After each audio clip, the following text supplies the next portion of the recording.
Welcome to your Aligned as Fuck Life podcast, hosted by your girl, Shalvika. I am a life transformation coach, a wife, a cat mom, pure generator, Enneagram 3, Pisces sign, and helping you build an aligned as fuck life is my jam. Out in this world, we believe that there are no set rules for building a life, career, and business. That we are all unique and we should be able to embrace our uniqueness in everything we do while shedding all the rules or bullshit rules one at a time. We will talk all things mindset, manifestation, healing, energetics, rituals, success, and so much more.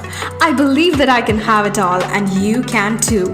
Ready for an episode that will take you one step closer to your aligned as fuck life? Let's get started. Hi, and welcome to another episode of your Aligned as Fuck Life with Shalvika. And I am so excited, guys, to be interviewing Lynn here today.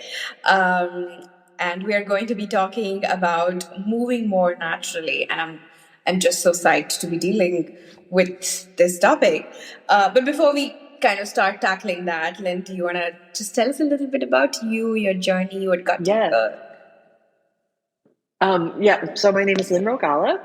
One of the ways I introduce myself is I'm the magical mystical coach for people discovering their magic.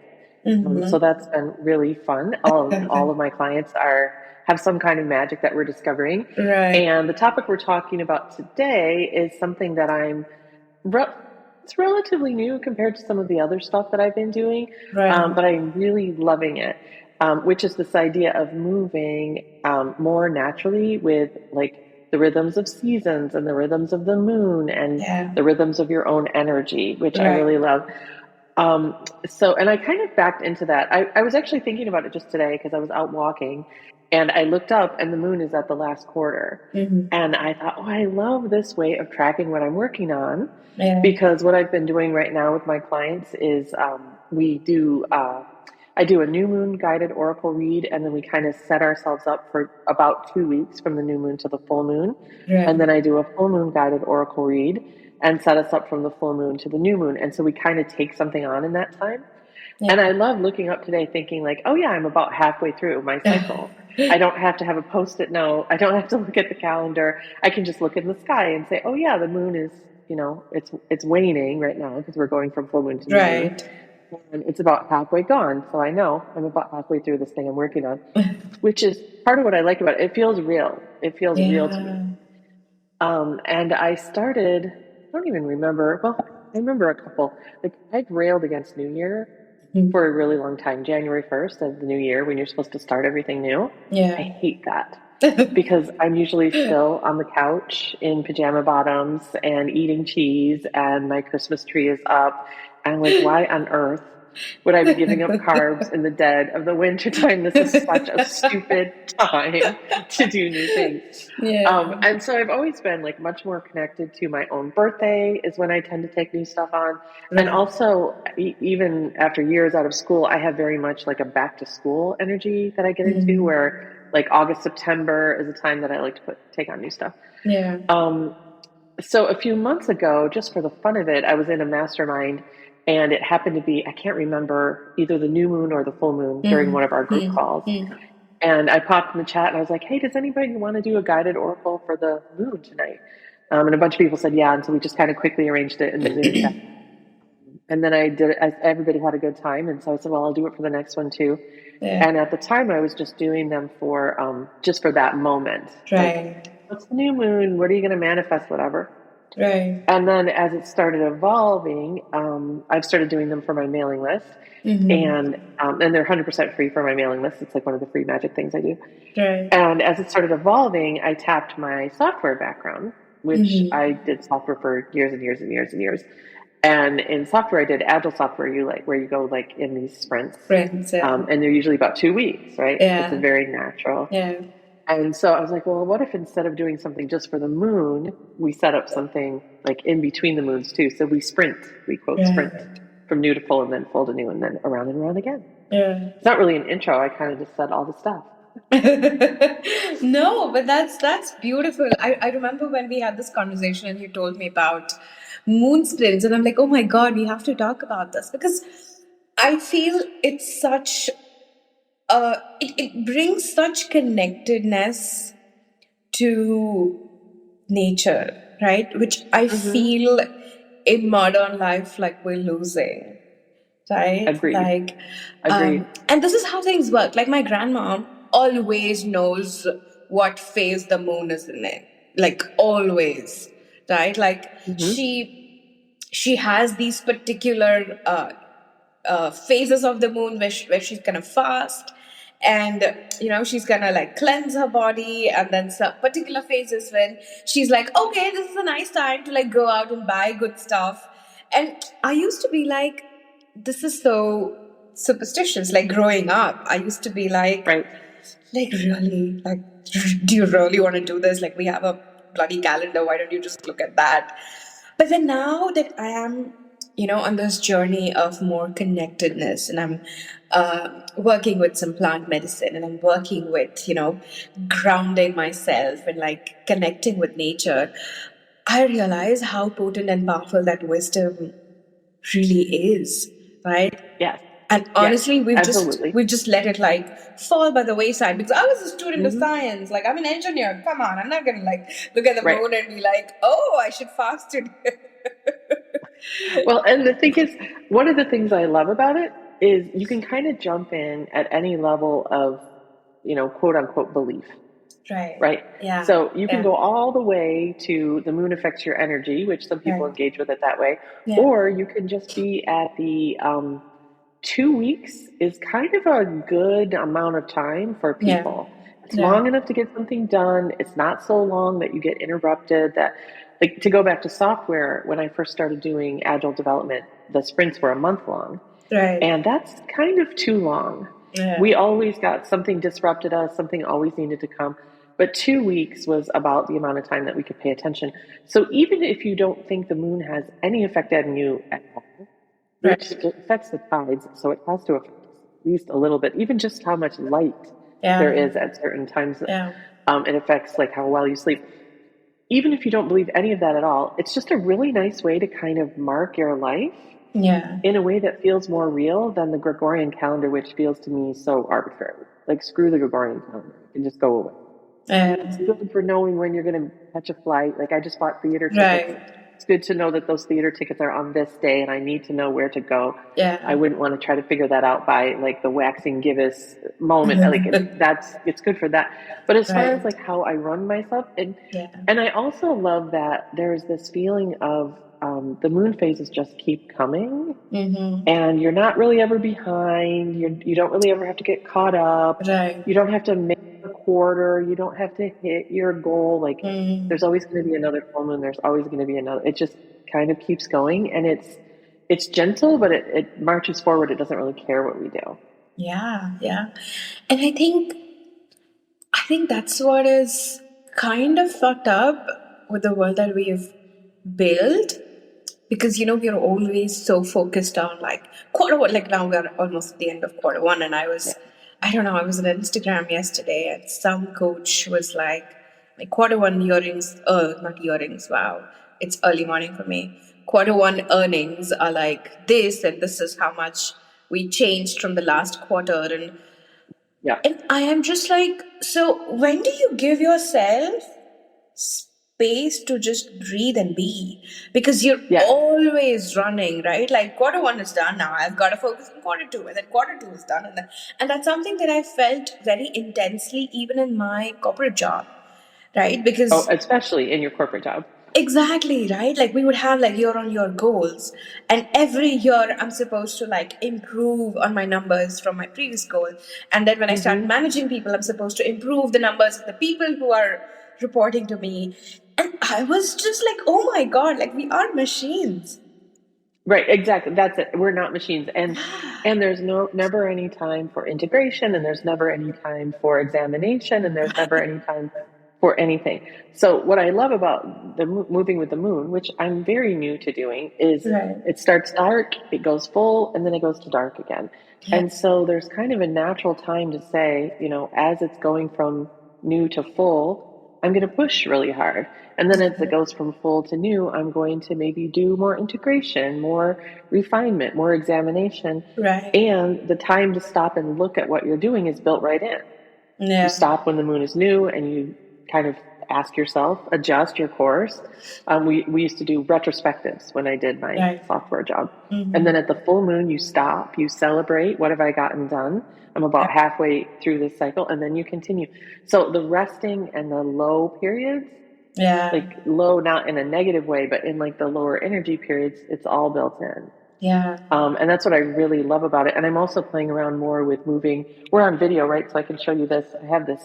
I bought this on Etsy this year. This is a calendar. Oh, wow. Can you see that? Isn't that fun? And it has the full moons are these white beads and the new moons are these dark beads. And then it has solstice and equinox and all the other things. And I don't really follow it. Like it's my little hummingbird marker or my little butterfly marker is in the wrong spot.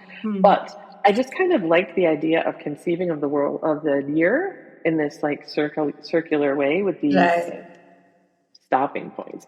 So I'm starting to play with that as well too. Like interesting. In the summertime, energy is really high, and in the dead of winter, I want to be on the couch wrapped in a blanket thinking. And we don't. A lot of people don't live. Most people don't live an agricultural life anymore either, especially in like in the Western world. Yeah. And so that natural like sowing, tending, harvesting, planning is all lost in every quarter is upward trajectory. And nothing grows like that. Only cancer and weeds grow that way. And so I don't want my life to grow like cancer. That's really terrible. Like uncontrolled, unchecked growth. It's just not natural. It's not, and it's not healthy, and it's not sustainable. Yeah. No, and I think, and it's the same, like now that I think about it, like my grandparents, like of course they weren't farmers. My grandfather was in the Air Force, so they did not really farm the land. But they had like a small piece of land behind their house that they would like grow their own vegetables in, and they would have like a flower garden, and they would have all of that. And now I live like in an 11th floor apartment in a big ass city, and like the only farming I do is growing my monsteras and fiddle leaves. And I think that is also so indicative of how we have kind of moved ourselves away from our true natures. Right? Like that's because that's how we're built. Yeah. Right. That's our normal. And I'm not proposing that we go back to subsistence farming where everybody farms. I like my high-speed internet. I like Amazon to come to my house. I like all of those things. Oh, yeah. But I think even when we're doing, quote-unquote modern-type jobs, this idea of moving more rhythmically, cyclically, pausing, refining, and resting, God forbid, resting. I feel like the more we can connect to seasons, moons, and even our own personal energy, there's a way where we're supposed to show up the same every day. Especially for people with female anatomy, like we know that that's not the reality, right? Like we have a monthly cycle. Whereas people with male anatomy tend to have more of a daily cycle. So even that set up, like I'm working really great right now, and then next week my energy is going to be lower. But it's supposed to just be even, and it's just not how human beings are. Yeah. So for someone who's listening in and they want to start tapping into this, what would be your kind of, say, a step-by-step approach, if I may? Come to my moon readings. They're free, and I'm doing all of the work. But if you don't want to do that, I would say, actually, where I personally started was I started to look at my own year, like rebelling against New Year. And I know some people who love New Year's resolutions, but I have always hated them. They feel so off and so weird to me. So I started looking at my own year. What are the significant dates for me? Like I said, my birthday and back to school. But for most people, there may be other birthdays, other anniversaries, significant dates, even significant deaths. All these things. Like, what does your energy look like I've been noticing even in Facebook memories, I'm like, oh yeah, this time of year I'm usually talking about this kind of stuff. And there's certain people I talk to more in the spring than in the fall, just whatever. So starting to notice kind of how your own energy Yeah. on a daily and then week and then annually, and then start looking at the month too. Mm. My personal energy, I haven't noticed as much how it moves through the month. I grab the moons just as a way to play. But my Mm. personal, when I started looking at this personally, my personal annual energy was like a really important starting place for me. So that's what I Right. do. Right. And then, so I know you said that, like full moon to new moon as the time to integrate and reflect, Hmm. right? So And then, refine. Hmm. and refine. So then, how Yeah. do you kind of go about that? Like, what would you do? Like, practically, what would I do? Oh, so again, come to my moon reads. At the new at the new moon, we set up kind of what we're going to work on for the cycle. Right. Um, so right now, I've been taking my people through finding ourselves, because I also play off a little bit off the astrology. And Right. again, you can believe that or not believe it, but if you look at how the signs are, it's just like a really cool way to organize your year. Like, this is the Right. month I focus on myself, and this is the month I focus on relationships. Like, you Right. might as well use something. So we've been kind of finding ourselves. And so from the new moon to the full moon, we did a lot of like manifesting that Right. and taking specific actions. And then at the full moon, we stopped and looked to examine. And then we added some, I don't know how to describe it. We added just like an extra, okay, we've been doing this. Now let's add this extra little detail, this Right. extra little way of doing it as we go from the full to the new. Right. So, I mean, it really depends on what you're working on. Are you doing a business? Are you raising a child? Are you Right. going to school? I mean, whatever. But it's really more just kind of like lay your own, like, don't let this become the master of you. Right. Of Like, course. Yeah. lay stuff that's important to you, and Right. then just use that rhythm to take pauses every once in a while. That's Yeah. really the big thing. And I think that's an amazing way to kind of avoid burnout, because that's a conversation that I keep having, especially with women who have careers and who have children and who have families, and there's like a million things to manage, and like you're supposed to be like 100% on all fronts, Mm-hmm. right? And I think that's such a unique way to kind of just bring that pause intentionally into Yeah. your life, like every 3-4 weeks. Yeah, and also because each piece is only about 2 weeks, Right. you can't really take on too much. It really does force you Right. Yeah. to choose. You have to get picky. What can you do in 2 weeks? You Right. can't do Right. everything. And Yeah. so you can just, I mean, obviously, if everyone has multi responsibilities and you don't abandon all your responsibilities, Of but course. maybe if you're focusing on this one thing, you put everything else in maintenance for 2 weeks. And it's Right. only 2 weeks. It's only 2 weeks. So Yeah. it's only 2 weeks. It's like 13 days or 14, whatever, it doesn't matter. But it's only 2 weeks. Yeah. So if you experiment and fail, it's only 2 weeks. There's another 2 weeks, and there's another new moon around the corner. That's what I kind of love about it. It just Right. keeps these opportunities Yeah. keep coming. Awesome. It's been interesting. Is there anything else that you would like to add, like along these lines? No, the next thing I'm going to really start looking at is how you layer on your personal energy against, because there's a cycle of a moon that goes up and down, and then Right. there's a cycle of a year that goes up and down, Right. and then we all have our personal up and down. Right. So if it's a full moon in the middle of the summer, both of those energies are up. But if your personal energy is down, you might honor that more than the fact that the season is up. If that And makes I sense. think for this, like most things, I think there needs to be like a sense of connection to yourself and like an immense awareness of what is really happening. Because I think most people aren't aware that, most people are in that headspace of, oh my God, I just need to power through. If only Right, I yeah. could just do more, all of my things would, kind of fall in place. So I think that awareness and connectedness to your own body, to your own energies, is, I think, one of the biggest factors when you're playing around with something like this. Yeah, and the idea that energy has a cycle.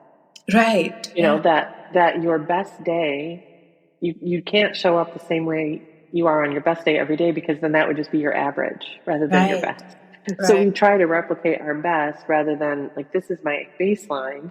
Yeah. Sometimes I'm above it, sometimes I'm below it, and kind of finding where your own baseline is, so you can recognize days when you're really killing it above the baseline, and other times when you need more rest below the baseline. Yeah, absolutely. Like I've been kind of playing around for more than a year now with this idea of cycle syncing, not necessarily with the moon, but with my own personal cycle, and that has been really mind blowing. Like I literally do not schedule calls for the first 2-3 days of my period, because I'm just so low. All I want to do is just lie on my bed and binge watch Netflix and probably eat some ice cream. Like, right. Yeah. And if you're like a lot of women, the week around ovulation, you're way above your baseline. Oh my God. I am like, and you're killing it. Yeah. I'm so pumped up. And I like, this week I'm interviewing like some 5-6 people for the podcast. And I have like, you take advantage of that. And then, So I schedule, I cram it up in that. And it's not for the sake of cramming, but it's just because I have that much energy and I can just because you know your energy is going to be good. Mm-hmm. Right. Exactly. So it's been that's exactly it. And like I said, a female hormone cycle is monthly like that, and a male hormone cycle is daily. Right. And if you look at a lot of like, oh, there's an afternoon slump, I need some almonds, I need to take a nap, that's much more acceptable, but it's not how everyone cycles. Right. Yeah. And it's very interesting that you brought that up, because I was recently listening to a podcast by Huberman Labs, and he was talking about how when you have, I think this is very random, but I'm going to still bring it up, how when you have like that slump in your afternoon and you feel a little sleepy, you start yawning and you're like, oh, I might need almonds or coffee or chocolate or whatever. He is like, they have studies that prove that your sleep time needs to be exactly 6 to 7 hours after that slump. Oh, that's interesting. Yeah. That's interesting. Yeah.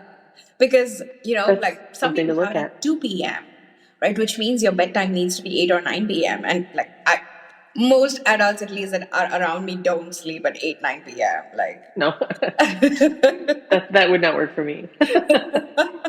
Me neither, but I think it's a very interesting way to kind of start assessing. Like I've been observing, like when I feel that slump, right, and that also shifts. Like the slump also shifts. It's not at a specific time. So I found that really interesting in terms of how can we bring more restfulness even with the same amount of sleep. Yeah, and it's getting back to paying attention to your cycles. Absolutely. Whatever they are. Oh, yeah. When am I hungry? When am I sleepy? Yeah. When do I want to be by myself? When do I like to be around other people? Yeah. And absolutely. honoring those rather than trying to force yourself one way or another. Yeah. I mean, sometimes we all have to, like, there's days when my energy is low, but I still have to put food on the table. Yeah. But then I figure, how do I do that in a way that's really easy? How do I do that? What frozen dinners could I have on hand? What nights can I get a rotisserie chicken? When can we order a pizza? Right. Because I'm honoring that my energy is really low. Yeah, absolutely. All right. So before we wrap up, is there anything more that you want to share? I don't think so. That's about where I am with it, and I expect in a year or so I'll have a whole bunch more. I've got all kinds of drawings. So we'll do on maybe a book. So we'll do another episode then. Yeah, let's do another one then. That'll be thank you so much for having me on. Oh, absolutely. Sorry. So, okay, before we go, I ask this question to all of my guests. So what is one book, movie, podcast, anything, any sort of media that's like your all-time favorite? It may be related to this topic, it may not be, but just what's one thing that... Oh boy, of my all-time favorite across all things, it's really hard because I have like a really present focus. Right. So if I had to pick a book, the one that one of my favorite books as a teenager, I mentioned this on another podcast recently, is A Swiftly Tilting Planet. It's part of the Wrinkle in Time series. It doesn't have anything to do with what we're talking about. It's one of my favorite books. Series? A Wrinkle in Time. Okay. Madeline L'Engle is the author. And it's become really relevant to my work, but it has nothing to do with what we're talking about here. It's more about like time travel and stuff, but it's one of my favorite books ever. That's okay. That's okay. That's absolutely. Yeah. That's the whole point. Like, the whole point is for us to get like a sneak peek into who you are as a person, and not just as the coach and the, move more naturally, babe. Right. Yeah, and anything by Brene Brown, I can't get enough of that. Awesome. Cool. Thank you so much for being here, Lynn. This has been lovely. I had fun having this conversation with you. Thank you so much. And we will talk again soon. Yes, absolutely. All right. Bye.